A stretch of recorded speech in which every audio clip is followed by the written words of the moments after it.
ಮತ್ತೆ ಹಿಂದೂಗಳ ಕೆಂಗಣ್ಣಿಗೆ ಗುರಿಯಾಗಿದೆ ಸರ್ಕಾರ. ಹಿಂದೂ ಜಾಗೃತಿ ಸಮಾವೇಶಕ್ಕೆ ಅನುಮತಿ ನೀಡೋದು ವಿಚಾರಕ್ಕೆ ನಿರಾಕರಣೆಯನ್ನ ವ್ಯಕ್ತಪಡಿಸಿದೆ ಸರ್ಕಾರ. ಬೀದರ್ನ ಸಾಯಿ ಸ್ಕೂಲ್ ಆವರಣದಲ್ಲಿ ಸಮಾವೇಶಕ್ಕೆ ಸಿದ್ಧತೆಯನ್ನ ಮಾಡಿಕೊಳ್ಳಲಾಗಿತ್ತು. ಬೀದರ್ಗೆ ಬರದಂತೆ ಹಿಂದೂ ಮುಖಂಡರಿಗೆ ನಿಷೇಧ ವಿಧಿಸಲಾಗಿದೆ.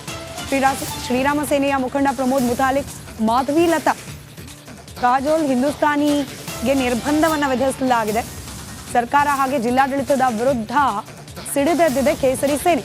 ಸಮಾವೇಶದ ಸ್ಥಳದಲ್ಲಿ ಸೆಕ್ಷನ್ 144 ನಿಷೇಧಾಜ್ಞೆಯನ್ನ ಜಾರಿಗೆ ತಂದಿದೆ ಸರ್ಕಾರ.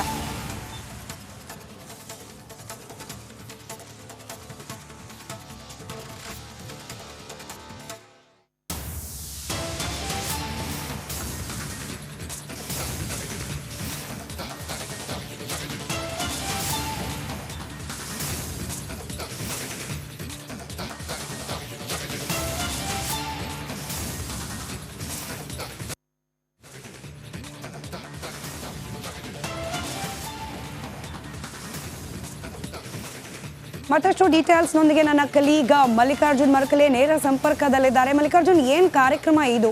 ಯಾವ ಉದ್ದೇಶದಿಂದ ಹಮ್ಮಿಕೊಳ್ಳಲಾಗಿತ್ತು? ನಿರಾಕರಣೆ ಯಾಕೆ? ಈಗ ನಿರಾಕರಣೆ ನಂತರದಲ್ಲಿ ಏನು ಹೇಳ್ತಿದ್ದಾರೆ ಈ ಕಾರ್ಯಕ್ರಮದ ಆಯೋಜಕರು?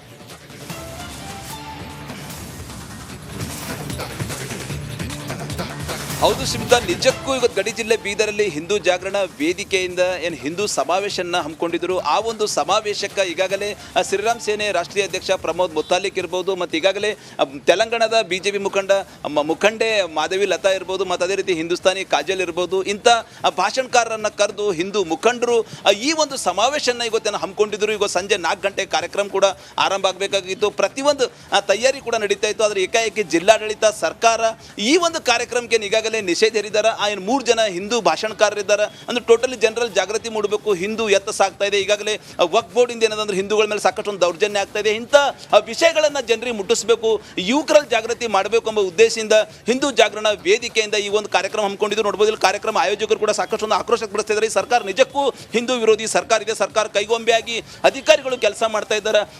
ಸಂಬಳ ನಮ್ದು, ತೆರಿಗೆ ನಮ್ದು, ಕೆಲಸ ಏನದ ಸರ್ಕಾರದ ಎಂಬ ಆಕ್ರೋಶ ಎಲ್ಲೋ ಒಂದು ಕಡೆ ಸಾಕಷ್ಟು ಪ್ರಮಾಣದಲ್ಲಿ ಕೇಳಿ ಬರ್ತಾ ಇದೆ ಅಂತ ಹೇಳ್ಬೋದು. ಹೀಗಾಗಿ ಈಗಾಗಲೇ ಪ್ರಮೋದ್ ಮುತಾಲಿಕ್ ಇರ್ಬೋದು, ಹಿಂದೂಸ್ತಾನಿ ಕಾಜಲ್ ಇರ್ಬೋದು, ಮತ್ತೇನಂದ್ರೆ ಮಾಧವಿ ಲತಾ ಮೂವರನ್ನ ಜಿಲ್ಲೆಯ ಗಡಿ ಪ್ರವೇಶ ನಿಷೇಧ ಮಾಡಿದ್ದಾರೆ. ಮತ್ತು ಅದೇ ರೀತಿ ಕಾರ್ಯಕ್ರಮನ ಏನಂದ್ರೆ ಕಾರ್ಯಕ್ರಮ ಏನು ನಡೀತಾ ಸ್ಥಳದಲ್ಲಿ ನಾವು ನಿಂತೀವಿ, 144 ಸೆಕ್ಷನ್ ಜಾರಿ ಕೂಡ ಮಾಡಿದ್ದಾರೆ. ರೈಟ್, ಸಂಪರ್ಕದಲ್ಲಿರಿ ಒಂದು ಗಳಿಗೆ. ನಮ್ಮ ಜೊತೆ ಪ್ರಮೋದ್ ಮುತಾಲಿಕ್ ಅವರೇ ಸಂಪರ್ಕದಲ್ಲಿದ್ದಾರೆ. ಸರ್ ನಮಸ್ಕಾರ. ನಮಸ್ಕಾರ. ಕಳೆದ ಕೆಲವೇ ದಿನಗಳ ಹಿಂದೆ ಬೆಂಗಳೂರಿನಲ್ಲಿ ಒಂದು ಸಮಾವೇಶ ನಡೆಯುತ್ತೆ. ಕೋರ್ಟ್ನ ವಿರುದ್ಧವಾಗಿ ಮಾತನಾಡ್ತಾರೆ, ಸಂವಿಧಾನದ ಎದುರುಗಡೆ ಬೀದಿ ರಂಪ ಮಾಡ್ತೀವಿ ಅಂತ ಹೇಳ್ತಾರೆ. ಅದಕ್ಕೆ ಅನುಮತಿ ಇದೆ, ತಮ್ಮ ನೇತೃತ್ವದಲ್ಲಿ ಆಗ್ಬೇಕಾಗಿದ್ದ ಕಾರ್ಯಕ್ರಮಕ್ಕೆ ಅನುಮತಿ ಇಲ್ಲ.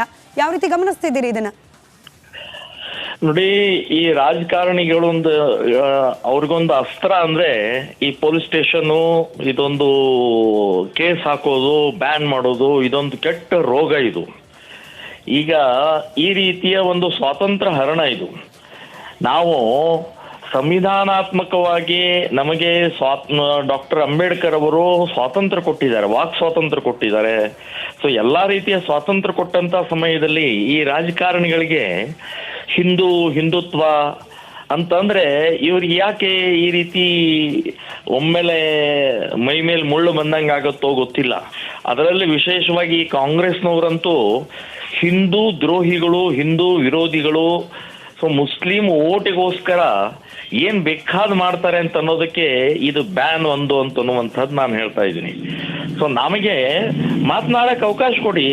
ಆ ಮಾತಿನಲ್ಲಿ ಏನಾದ್ರೂ ಪ್ರಚೋದನೆ, ಮಾತಿನಲ್ಲಿ ಏನಾದ್ರೂ ತಪ್ಪು ಆಗಿದ್ರೆ ನಮ್ಮ ಮೇಲೆ ಕೇಸ್ ಹಾಕಿ, ನಮ್ಮನ್ನ ಜೈಲ್ಗೆ ಹಾಕಿ. ಆದ್ರೆ ಈ ರೀತಿ ವಿಚಾರವನ್ನೇ ತಡೆಯುವಂತ ಪ್ರಕ್ರಿಯೆ ಇದೆಯಲ್ಲ, ಸಮಾಜದಲ್ಲಿ ಒಂದು ಜಾಗೃತಿ ಮೂಡಿಸುವಂತ ಸರಿ ತಪ್ಪು ಮತ್ತು ಮಿತ್ರ ಯಾರು, ಶತ್ರು ಯಾರು, ದೇಶದ್ರೋಹಿ ಯಾರು, ದೇಶಭಕ್ತಿ ಯಾರು ಅಂತನ್ನುವಂತ ಕಲಿಸುವ ಹೇಳಿಕೊಡೋಕ್ಕೆ ಸಮಾಜದಲ್ಲಿ ಇವತ್ತು ನಮ್ಮ ಬಹಳ ಅನಿವಾರ್ಯ ಅವಶ್ಯಕತೆ ಇದೆ. ಸೊ ಇಂಥ ಸಂದರ್ಭದಲ್ಲಿ ಇವರು ನಮ್ಮನ್ನು ತಡೀತಾರೆ ಅಂತಂದ್ರೆ ಕಾರಣ ಏನ್ ನೀಡಿದ್ದಾರೆ ಸರ್? ಈ ರೀತಿ ನಿಷೇಧ ಮಾಡ್ಲಿಕ್ಕೆ ತಾವು ಬರಬಾರ್ದು ಅಂತ ಹೇಳಿ ಕಾರಣ ಏನ್ ಕೊಟ್ಟಿದ್ದಾರೆ? ನೋಡಿ, ನನಗೆ ಇಲ್ಲಿ ತನಕ ಸುಮಾರು ಒಂದು 62 ಬಾರಿ ನೋಟಿಸ್ ನನಗೆ ಸಿಕ್ಕಿದೆ. ಅಂದ್ರೆ ಇಲ್ಲಿ ಒಂದು 20 ವರ್ಷದಲ್ಲಿ ಅಲ್ಲಿ ತಡೆ, ಇಲ್ಲಿ ತಡೆ ಅಂತ ಹೇಳಿ ಒಂದೊಂದ್ ದಿನ ಅಂತೂ 2 ಕಡೆಗೆ ಜಿಲ್ಲೆಗೆ ತಡೆ ಮಾಡಿದ್ದಾರೆ. ನಂಗೆ ನಾನು ಮೈಸೂರು ಆ ರಾಜು ಅವರ ಹತ್ಯೆ ಹಿನ್ನೆಲೆಯಲ್ಲಿ ಹೋಗ್ತಾ ಇರ್ಬೇಕಾದ್ರೆ ಮಂಡ್ಯದಲ್ಲಿ ತಡೆದ್ರು. ಸೊ ಮಂಡ್ಯದಲ್ಲಿ ನಾನು ಇನ್ನು ಇದು ಮಾಡೋಣ ಪ್ರೆಸ್ ಮೀಟ್ ಮಾಡ್ತೀನಿ ಅಂದ್ರೆ ಮಂಡ್ಯನೂ ಬ್ಯಾನ್ ಮಾಡಿದ್ರು.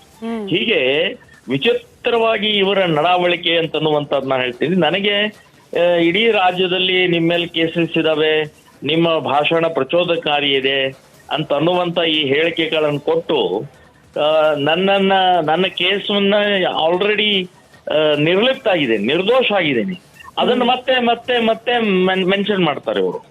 ಸೊ ಇಷ್ಟು ವಿಚಿತ್ರವಾದಂತ ಇದನ್ನ ನಾನು ಹೈಕೋರ್ಟ್ಗೆ ಹಾಕಿದ್ದೇನೆ.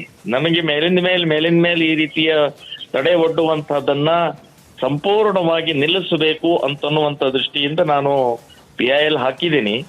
ಸೊ ಅದಕ್ಕಿನ್ನೂ ಇದು ಬಂದಿಲ್ಲ. ಆದ್ರೆ ಬೀದರ್ ಜಿಲ್ಲೆಯಲ್ಲಿ ಅವರು ಕಳೆದ ಒಂದು ತಿಂಗಳಿಂದ ಹಿಂದೂಗಳನ್ನ ಒಟ್ಟಿಗೂಡಿಸ್ಬೇಕು, ಹಿಂದೂಗಳ ಜಾಗೃತಿ ಮೂಡಿಸ್ಬೇಕು, ಹಿಂದೂ ಸಮಾಜದಲ್ಲಿರುವಂತ ಜಾತೀಯತೆ ಇರಬಹುದು, ಹಿಂದೂ ಸಮಾಜದಲ್ಲಿರುವಂತ ಮೌಢ್ಯತೆ ಇರಬಹುದು, ಹೀಗೆ ಅನೇಕ ವಿಷಯಗಳನ್ನು ಕುರಿತು ಹೋಗಲಾಡಿಸೋಗೋಸ್ಕರ ನನ್ನನ್ನ ಮತ್ತು ಮಾಧವಿ ಲತಾ ಅವರನ್ನ ಮತ್ತು ಇನ್ನೊಬ್ಬ ಮಹಿಳೆ ಕಾಜಲ್ ಅಂತನ್ನುವಂಥವ್ರನ್ನ ಕರೆಸಿದ್ರು. ಬಹಳ ಪರಿಶ್ರಮ ಪಟ್ಟಿದ್ದಾರೆ, ಬಹಳ ಹಣ ಖರ್ಚು ಮಾಡಿದ್ದಾರೆ. ನಾನು DC ಕೇಳ್ತೀನಿ, ಇಲ್ಲಿ ಒಂದು ತಿಂಗಳು ಪರಿಶ್ರಮ ಪಟ್ಟಿದ್ದು ಆರ್ಥಿಕವಾಗಿ, ಶಾರೀರಿಕವಾಗಿ, ಮಾನಸಿಕವಾಗಿ ಅದನ್ನ ಭರಿಸ್ತಾರ ಅವರು, ಅದನ್ನ ಕೊಡ್ತಾರ ವಾಪಸ್ ಅವರು. ಸೊ ಈ ಏಕಾಏಕಿ ನಾನು ನಿನ್ನೆ ರಾತ್ರಿ ಬಸ್ನಲ್ಲಿ ಕೂತಿದ್ದೀನಿ. ಬಸ್ನಲ್ಲಿ ಕೂತಾಗ ಒಬ್ಬ PSI ಫೋನ್ ಮಾಡ್ತಾರೆ, ಹೀಗೀಗ ನಿಮ್ಗೆ ಬ್ಯಾನ್ ಮಾಡಿದೆ, ನೀವು ಬರೋಂಗಿಲ್ಲ ಅಂತ ಹೇಳಿ ನನಗೆ ವಾಟ್ಸಪ್ಗೆ ನೋಟಿಸ್ ಕಳಿಸ್ತಾರೆ. ಸೊ ಈ ರಾಜಕೀಯ ವ್ಯವಸ್ಥೆ, ಈ ಬ್ಯಾನ್ ಮಾಡುವಂತ ಬ್ಯಾನಿ ಇದೆಯಲ್ಲ, ಇದು ಹೋಗ್ಬೇಕು ಅಂತನ್ನುವಂಥದ್ದು ನಾನು ಹೇಳ್ತಾ ಇದ್ದೀನಿ. ರೈಟ್, ಧನ್ಯವಾದ ಪ್ರಮೋದ್ ಮುತಾಲಿಕ್ ಅವರೇ ರಿಪಬ್ಲಿಕ್ ಕನ್ನಡದ ಜೊತೆ ಮಾತನಾಡಿದಕ್ಕೆ. ಮತ್ತೆ ಹಿಂದೂಗಳ ಕೆಂಗಣ್ಣಿಗೆ ಗುರಿಯಾಗಿದೆ ಸರ್ಕಾರ. ಹಿಂದೂ ಜಾಗೃತಿ ಸಮಾವೇಶಕ್ಕೆ ಅನುಮತಿ ನೀಡೋದು ವಿಚಾರಕ್ಕೆ ನಿರಾಕರಣೆಯನ್ನ ವ್ಯಕ್ತಪಡಿಸಿದೆ ಸರ್ಕಾರ. ಬೀದರ್ನ ಸಾಯಿ ಸ್ಕೂಲ್ ಆವರಣದಲ್ಲಿ ಸಮಾವೇಶಕ್ಕೆ ಸಿದ್ಧತೆಯನ್ನ ಮಾಡಿಕೊಳ್ಳಲಾಗಿತ್ತು. ಬೀದರ್ಗೆ ಬರದಂತೆ ಹಿಂದೂ ಮುಖಂಡರಿಗೆ ನಿಷೇಧ ವಿಧಿಸಲಾಗಿದೆ. ಶ್ರೀರಾಮ ಸೇನೆಯ ಮುಖಂಡ ಪ್ರಮೋದ್ ಮುತಾಲಿಕ್, ಮಾಧವಿ ಲತಾ, ಕಾಜೋಲ್ ಹಿಂದೂಸ್ತಾನಿಗೆ ನಿರ್ಬಂಧವನ್ನು ವಿಧಿಸಲಾಗಿದೆ. ಸರ್ಕಾರ ಹಾಗೆ ಜಿಲ್ಲಾಡಳಿತದ ವಿರುದ್ಧ ಸಿಡಿದೆದ್ದಿದೆ ಕೇಸರಿ ಸೇನೆ. ಸಮಾವೇಶದ ಸ್ಥಳದಲ್ಲಿ ಸೆಕ್ಷನ್ 144 ನಿಷೇಧಾಜ್ಞೆಯನ್ನ ಜಾರಿಗೆ ತಂದಿದೆ ಸರ್ಕಾರ.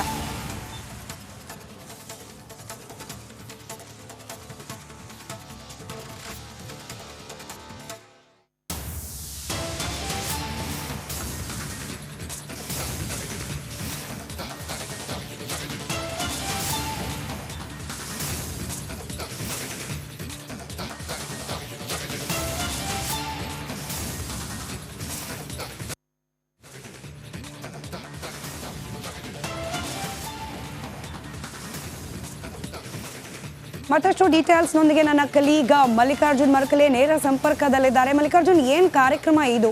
ಯಾವ ಉದ್ದೇಶದಿಂದ ಹಮ್ಮಿಕೊಳ್ಳಲಾಗಿತ್ತು? ನಿರಾಕರಣೆ ಯಾಕೆ? ಈಗ ನಿರಾಕರಣೆ ನಂತರದಲ್ಲಿ ಏನ್ ಹೇಳ್ತಿದ್ದಾರೆ ಈ ಕಾರ್ಯಕ್ರಮದ ಆಯೋಜಕರು?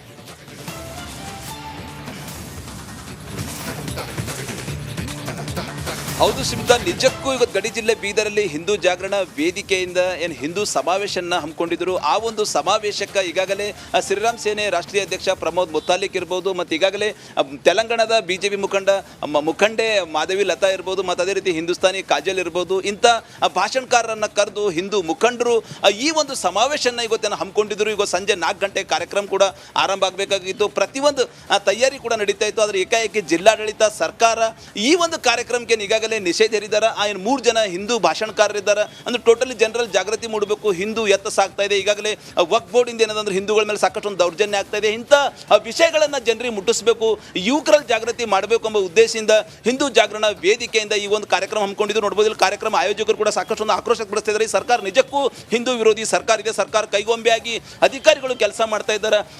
ಸಂಬಳ ನಮ್ದು, ತೆರಿಗೆ ನಮ್ದು, ಕೆಲಸ ಏನದಂದ್ರೆ ಸರ್ಕಾರದ ಎಂಬುದು ಆಕ್ರೋಶ ಎಲ್ಲೋ ಒಂದು ಕಡೆ ಸಾಕಷ್ಟು ಪ್ರಮಾಣದಲ್ಲಿ ಕೇಳಿ ಬರ್ತಾ ಇದೆ ಅಂತ ಹೇಳ್ಬೋದು. ಹೀಗಾಗಿ ಈಗಾಗಲೇ ಪ್ರಮೋದ್ ಮುತಾಲಿಕ್ ಇರ್ಬೋದು, ಹಿಂದೂಸ್ತಾನಿ ಕಾಜಲ್ ಇರ್ಬೋದು, ಮತ್ತೇನಂದ್ರೆ ಮಾಧವಿ ಲತಾ ಮೂವರನ್ನ ಜಿಲ್ಲೆಯ ಗಡಿ ಪ್ರವೇಶ ನಿಷೇಧ ಮಾಡಿದ್ದಾರೆ. ಮತ್ತು ಅದೇ ರೀತಿ ಕಾರ್ಯಕ್ರಮನ ಏನಂದ್ರೆ ಕಾರ್ಯಕ್ರಮ ಏನ್ ನಡೀತಾ ಸ್ಥಳದಲ್ಲಿ ನಾವು ನಿಂತೀವಿ, 144 ಸೆಕ್ಷನ್ ಜಾರಿ ಕೂಡ ಮಾಡಿದ್ದಾರೆ. ರೈಟ್, ಸಂಪರ್ಕದಲ್ಲಿರಿ ಒಂದುಗಳಿಗೆ. ನಮ್ಮ ಜೊತೆ ಪ್ರಮೋದ್ ಮುತಾಲಿಕ್ ಅವರೇ ಸಂಪರ್ಕದಲ್ಲಿದ್ದಾರೆ. ಸರ್ ನಮಸ್ಕಾರ.